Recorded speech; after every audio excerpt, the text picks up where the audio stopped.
Charles Darwin stole his theory of natural selection. How to get ahead of myself. Let's take a quick look at Charles Darwin's life. When Charles was at the age of 8, his mother died. Well, as you can imagine, it upset him quite deeply. He was angry at God. How could the almighty, loving creator God take my mother? So he was left in the care of his older sister and his father. His father and his grandfather both, from what I gather, were very strict men. They were also very successful physicians, and they thought that little Charlie should be going to medical school and become a doctor himself. So he was sent to a very fine medical school. Charles didn't like medicine, and he ends up flunking out. So Charles's father took it upon himself to think, you know what?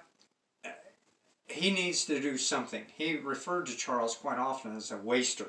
And even though his grandfather and father both were devout atheists, he knew that the Anglican ministry was a respectable profession. So he says to Charles, you're going to be an Anglican minister. Send him to seminary, strike number 2. Charles couldn't get into the ministry and what was being taught, and so he drops out of that. So now his father did set him up quite well financially, so he was taken care of very well for the rest of his life. But in fact, he never worked a day in his life. I mean, history even paints him as the naturalist on the ship the Beagle, but in actuality, his official title was the gentleman's companion to the captain on the Beagle. So now he has nothing but time. He has his money, his lifestyle is taken care of with money that was left to him by his father. So what's he going to do? Well, he wants to make a name for himself because he's still fighting that thought in his head that he's a waster, as his father used to refer to him. And he began hearing about this theory of evolution that was floating around in England in the early 1800s.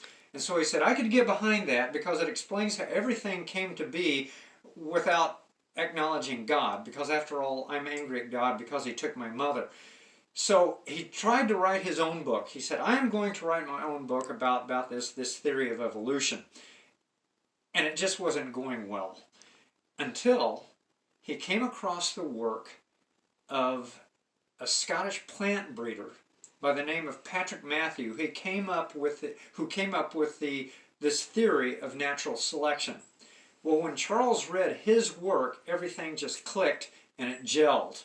And there is considerable evidence that Charles Darwin plagiarized the work of Patrick Matthew and put it into his own work. As they say, the rest is history. Want to learn more? Click the link.